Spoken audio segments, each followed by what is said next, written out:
Hey everyone, welcome back to another Roman Reacts. We're here tonight to watch another Endymion. I know it's a video that it's not it's a video that I saw on my feeds and I was thinking why not give this a watch because it hits close to home to like a cool YouTuber I know, which is Asmongold, and I just wanted to give this a watch and see what it's about and yeah, give my little feedbacks, thoughts on it as well. So, especially since it focuses on Baldur's Gate, which is also, well, Baldur's Gate plus this other thing. But yeah, let's just get started. And yeah, just get right into it. Straight into it, anyway. Editor? What's up, everyone? It's Endymion, and the saga surrounding things like Japanese translations, woke weirdos, and things like AI have reached new heights. For one of the most prolific artists in modern entertainment boycotting an entire company, and Crunchyroll's ADR director waging war against Asmongold and content creators alike, there's some stuff that we need to go over today. So first, let's begin with that boycott. From this article at Eurogamer we have titled, Magic the Gathering artist quits, you can't say you're against AI, then blatantly use it. This whole controversy began very recently when prolific artist Dave Raposa has publicly stated that he has cut all ties with Wizards of the Coast. So what the hell happened? Well, Dave Raposa, in case you don't know him, he's considered one of the best artists in the medium working today. You've absolutely have seen his work at some point if you enjoy anything fantasy, sci-fi, or video game related at all in the last 10 years at least. Dave is an insanely talented artist. Everything you're seeing on screen right now was done by him and him alone. Dave has also contributed to things like Baldur's Gate 3, for example, with some very eye-catching art like this one, which was used to promote the Dark Urge character storyline. You very likely have seen this promotional image if you're a Baldur's Gate fan. He's also done other Baldur's Gate artwork for Wizards of the Coast as well, not to mention many of their official Magic the Gathering cards. And that's not including all the art Dave has done for other games and publishers too. When it comes to people like Dave Raposa, it's never really his pleasure to be working with a brand, but it's usually the other way around. His art is so good that companies pay top dollar to have this guy make stuff for them. So when an artist of this level openly mocks and boycotts your brand, it's not a good look, and this is the kind of thing that these companies would want to rectify almost immediately if possible. It's also in Wizards' best interest to apologize and course correct because Dave has a massive following as well, and many of those followers are other artists who also work in the medium. So when Dave says your company is shit and people should boycott it, you better believe that's not a good sign for your brand. So what the hell happened? What caused Dave to go scorched earth on Wizards of the Coast? Wizards is a massive company that owns brands like Magic the Gathering and Dungeons & Dragons, which Baldur's Gate is a part of, by the way.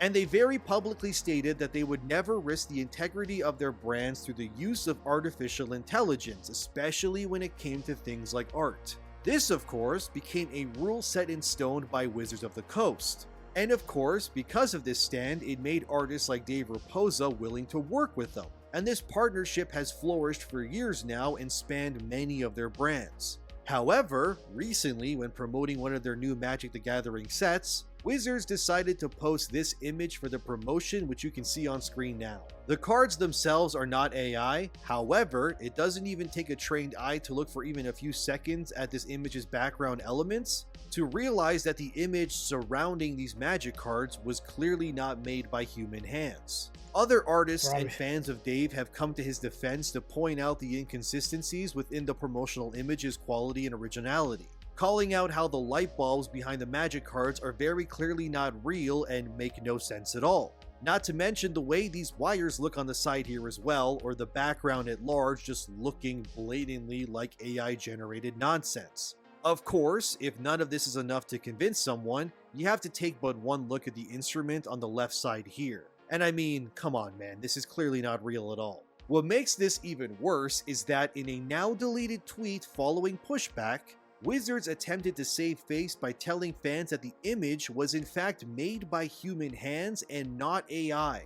But of course, Magic fans, and Dave specifically, were having none of that.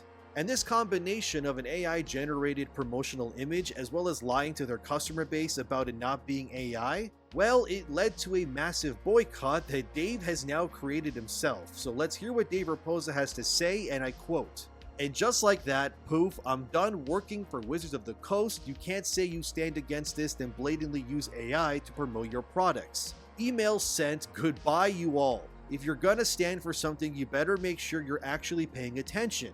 Don't be lazy, don't lie. Also, to be clear, I'm quitting because they took a moral stand against AI art like a week ago and then did this. If they said they were going to use AI, that's a different story, but they want to grandstand like heroes and also pull this, that's goofball shit I won't support. Don't be hard on other artists if they don't quit. I can and can afford to because I work for many other game studios and whatnot. Some people only have Wizards of the Coast and cannot afford to quit having families and others to take care of.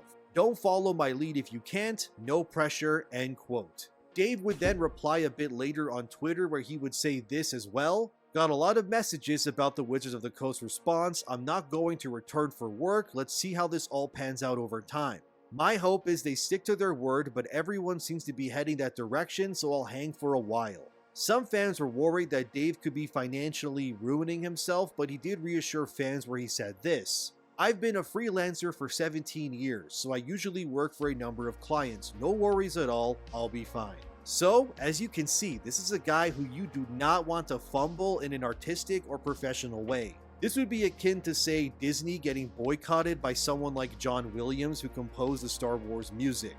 Or sort of how Warner Bros. Fumbled Christopher Nolan when they screwed him over with the release of Tenet. And then Nolan went to a different studio and made Oppenheimer, which blew the doors off cinemas.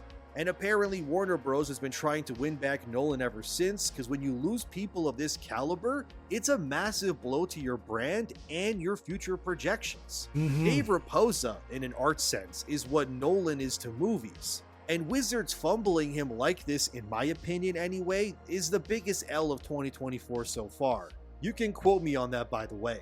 This is a guy who just for the Magic the Gathering brand alone has done work for 61 cards in total. And like I previously said, he has worked with Baldur's Gate as a brand very closely as well, so it is in Wizards' best interest to rectify this misfire as soon as possible. I would go as far as to not only publicly apologize, but they should beg Dave for his forgiveness. But of course, this is the same company that has made many moronic mistakes these past few years already. They've also done things like race-swapped legacy characters on Magic cards, like their Lord of the Rings line with Aragorn suddenly becoming a black man. And they've also removed concepts like half-races in Dungeons & Dragons, which directly affects Baldur's Gate of course too. And that story was a mess as well, because Wizards decided in their infinite quest for moral superiority that they would denounce half races and claim anyone of mixed blood was problematic and not deemed to exist.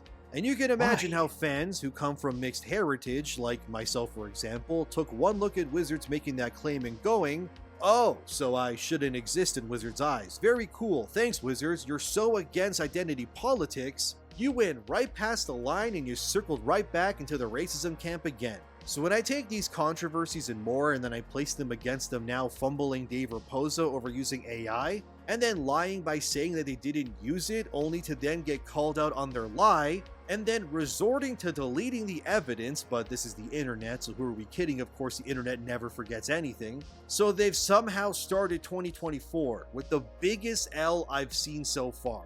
Well, I mean, it's definitely up there with another company that's being bled from the inside out by wokeness in the form of Crunchyroll. At this point, I assume you guys are all pretty well versed in the whole woke localizers, or wokalizers as I like to call them, and how many of these English translators are being outed for injecting identity politics and agenda nonsense into Japanese content. Like changing entire lines to fit new narratives, and this has even led to older stories getting resurfaced like this one, where a translator named Tony Nguyen, who worked on the English translation for the video game Skies of Arcadia, just openly admitted that when he was tasked with localizing the game for English audiences, he basically threw the entire Japanese script into the trash You and don't then do rewrote that. the entire game in his own words instead. You don't do Nguyen that would at then all. tell on himself by saying, "We mapped out the big story beats in each scene and then just watched the cutscenes and ad-libbed what we imagined each character would say and then rewrote a lot of the dialogue completely." And this game is not new, by the way. It came out in 2000. So when I say these sorts of translations and vocalizers putting their stamp on things is not something new, I mean it. This has been happening for a really long time. But this then brings me to Crunchyroll's English dub director, Jamie Marchi. She's the lady who has in the past called fans virgins and losers. And anyone that is against her use of woke identity politics within the dubs of Japanese anime to not be real fans and are just NIZIs, which I don't think I can say, but you know what that is. Basically, Jamie Marchi hates anyone who criticizes her and has actively used her platform to push others that don't agree with her either out of the industry entirely, and has used her position to essentially create her own department within Crunchyroll that is full of nothing but yes men and women that beckon to her every whim. As I said in a previous video, Jamie Marchi is the Kathleen Kennedy of Crunchyroll. She's making content worse on purpose and has become power drunk from the amount of power she has within the company that she works for. Of course, since all of this localization exposure has been going on, Jamie has been at the center of the storm taking most of the hits. But it's not unearned, of course. This woman genuinely hates anyone who thinks even a little bit different than she does. And she thinks fans need to shut up and accept anything her team throws their way, because Crunchyroll has a monopoly on the English dub market when it comes to Japanese content. And it's either her way or nothing ultimately. And of course, fans are pushing back, and rightfully so. Anyway, now Jamie has decided to not triple or quadruple down, but she's doubled down so many times in the last week alone. Let's just keep it simple and say this lady is pissed, and she will burn everything down before she admits any wrongdoing. Now she's coming for Asmongold and any content creators that publicly call her out and threaten her empire of wokeness. Jeez. Jamie also released this clip via TikTok that was aimed directly at Asmongold, who was one of the primary reasons why this entire controversy meta we're in has exploded to begin with. Let's listen to what Jamie has to say first, so here you go. Recently, some followers of Asmongold have been criticizing me and demanding answers regarding a line I wrote in 2017 and the answer I gave to a question at a panel a year or two later. If you don't know who Asmongold is, he is a streamer with well over 2 million followers. Now, since Asmongold was gracious enough to respond to the criticism and the demands for answers he's been receiving regarding his involvement with soft giving and their controversy, I thought it's only fair that I respond to his followers in kind. Well, who gives a shit? Somebody makes an allegation against me and now somehow I have to respond to it? No, I don't have to say anything. Who gives a Thank you for your time. And since this has happened, Asmongold has now responded to Jamie, so let's hear what he has to say as well, and then we'll continue. Yeah, I mean, that's really it. She's backed in a corner, doesn't know how to make an argument. Well, it's because she thinks that she doesn't really have to, in a way, right? She thinks that she's better than that or something else. Like a good example of this is like, and I understand, like, if we were criticizing her for like being calling her like a bad person or anything like that. But the truth is that, like, whenever you create a product, like for example, like with Starforge or anything else, whenever you create a product, you then open yourself up to criticism, and people can criticize that product. And the criticism of the product is not necessarily a criticism of you. Whenever people say that, like, oh, well, this, I wish Starforge was like this, or this was like that. Like with Mad Mushroom, like if we announce a new game or something like that, and people don't like that game, criticism of that is not criticism of me personally. Now, obviously, you're going to have some people that take it too far, etc. But this is like a third party. It's not about her. It's not about me. It's not about anything. It's about this other thing. So trying to like allege and like, you know, paint me as some kind of like a scammer or some like weird f***ing guy, you can go ahead and do that all you want. But I think it's very obvious that she doesn't really care about that problem at all. The only reason she's using it is as a weapon to defend herself. It has nothing to do with what I was saying. It has nothing to do with anything. And she's just hoping that somehow maybe I can make some equivalency for this and it will get me out of the problem. That's all there is to it. It's whataboutism. Yeah, it kind of is. Yeah, sure. And Asmongold's right, by the way. As soon as you make something or put yourself out there, you open yourself to any and all criticism. Whether you agree with it or not, that doesn't really matter. The point still stands that it is within anyone's right of free speech to say what they feel, even if you don't agree with it. I'm a firm believer that you could make content that is the most wholesome, cute, nice, just the most happy-go-lucky videos ever. And you will absolutely still have people in the replies or on Reddit that will criticize or hate your content anyway. Just look at Mr. Beast, for example. People are mad that the guy cured people's illnesses or brought fresh water to villages in Africa. The point is that no matter what you do, whether it's good or evil, criticism will always exist. And the lesson I think Jamie Marchi should learn from this is that she is not free from criticism either. My own guess here would likely be that Jamie, within her position at Crunchyroll, probably doesn't face a lot of criticism, if at all, to be honest. And that's not because she's perfect at her job, mind you, but because, like I said when I compared her to Lucasfilm's Kathleen Kennedy, Jamie has created this massive echo chamber within Crunchyroll that bends to her every whim and demand. And because of that echo chamber, she has created an environment where her decisions, opinions, and thoughts are not challenged or receive any forms of criticism. She lives on a day-by-day basis within Crunchyroll, surrounded by people who agree and support her every decision. But the reality is that it is that way because the people around her, like those who surround Kathleen Kennedy at Lucasfilm, they can't criticize or push back against Jamie without fear of repercussions and threats of blacklisting. So when you have someone like this, who's been bathing in their own farts and opinions like this, getting the backlash that they are, it hurts them. And it does this because Jamie Marchi, for once, cannot control the narrative on things like Twitter or YouTube like she can at Crunchyroll. Like, Jamie can't control me. She can't fire me or do whatever she wants. I can call Jamie Marchi a crazy middle-aged cat lady and she can't do anything to me. Asmongold and others are able to criticize this woman without repercussion because criticism, whether they want to admit it or not, is not hate speech. And Jamie now is facing the very real repercussions and backlash of her actions, but without the usual shield or echo chamber she's accustomed to living within, if that makes sense. If Jamie, for example, had control over YouTube or Twitter like she does Crunchyroll, then obviously none of us would be able to criticize her. And this not only pisses her off, it rightfully exposes and shines a light where people like Jamie, for example, do not want that light to be shined. Jamie, alongside her networks of vocalizers, have effectively turned Japanese content into their own soapboxes that allows them to say whatever they want, even if what's actually being said is not what's in the anime itself. Of course, the famous example from Dragon Maid here just blatantly points out the reasons for why this backlash is happening in the first place. On the left, you got the original Japanese dialogue translated into English. On the right, you have Jamie Marchi's personal translation of that anime that is officially in the show right now.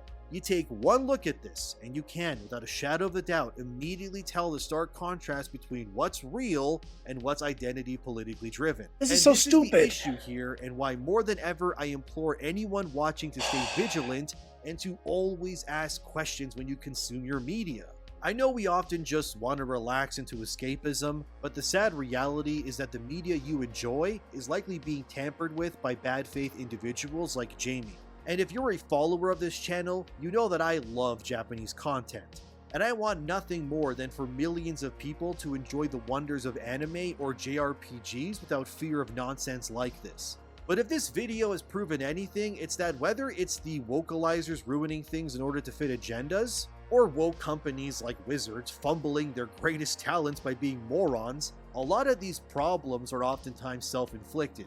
And these companies can only learn when they're hit where it hurts. And I think we should all take an example out of Dave Raposa's playbook here when it comes to anime as well, and boycott it as he boycotts Wizards and Magic. Because if you don't take a stand and you don't lead by example, then what are we left with? We must make the media that we love great again, and we can, dear viewer. It'll take a long time, but if my efforts can lead to a brighter future for others, then it's something I'll do gladly every single day. Jamie Marchi must answer for her nonsense, and Wizards must apologize and do better by Dave Raposa. And maybe if things can start to get on track, we can move towards a better and more authentic future. As always, I thank you for watching, and I appreciate you spending your time watching this. If you enjoyed, please like, subscribe, and share this video to help the channel out. Take care of yourselves, question everything, and keep your minds clear. Thank you for everything, and I'll see you in the next one. It's completely idiotic what these guys are doing. So let's go with the first bit with the artists and the AI crap that's going around. AI art just kills the vibes, you know? There are people out there making art right now for a living and trying to their best to create the best content they can ever bring out for their viewers, to their audiences, and to patrons and anyone who wants to buy their art. And there are people out there who loved their art and they really want to capture that, and they just do the best they can. AI, however, what they've done is just take away the talent. They take away the soul of what the artists have worked on for so long and putting this art out to trying to bring out the best. And this AI crap is just what comes in and just does it within 15 seconds or within a minute. They have like some grand masterpiece thing, but like it's fake. It's not real. It's easily detectable. You can tell what is AI, and you can tell what is a real painting just by observing it and opening your eyes and looking at it. That's right here is just, it's infuriating that people out there, because props to all the artists out there, props to all of them just doing what the best they can, creating their content, creating their art, just being able to make them shine, you know? It's just idiotic how there's these people out there who think that AI art is the future when no. We've had artists for thousands upon thousands of years, from cave painting dwellings to the straight to the masters of the Renaissance, and in their eyes, they're never perfect. They think themselves they can never be perfect, despite the fact that all the art they made was just glorious. It made it stand out the test of time. And then nowadays, modern art and AI in particular just creates a whole wondrous mess of things. And then it's just like, that's not like lasting legacy. It's just a simple flip of a picture on your phone. See it, huh? That's interesting, and then flip away because who cares? It doesn't captivate. That's what this is what it does. And now as for Asmongold, he's right. When it comes to criticism and everything like that, many people can criticize as much as they want, and sometimes it can be just the art that they make, and like not the person, but they tend to think it the other way around, where it's they're criticizing the person rather than the decisions that they made. For instance, there Kathleen Kennedy and what she's done with Star Wars is a very big thing, because you're destroying a franchise and series that millions upon millions of people all throughout the ages from the 1977 when the first movie came out all the way to today, and you are basically destroying some franchise for your own opinions, your self inserts, and no one likes it. No one wants it. They just want a story to escape to listen, to inspire, to help them grow. Asmongold is right, and I can take criticism too. I understand when it comes to like when you're getting criticism and whatnot, you always have to hear feedback from people. You always whenever you try to make a video like a short, grandstandiose video, you get feedback, you get criticism, but it's healthy criticism. They're trying to tell you that either something came up in the video that they were on about, or something that just happened. If you just attack the person, not doing much. You're just angry over the person's success. When in reality, you're envious to think that your stuff is better than anyone else. And that lady who came, just all about herself. All this perfectionism just gets to her head. She can't take criticism, and she just explodes. And just, it's just ridiculous. The whole thing is just completely ridiculous.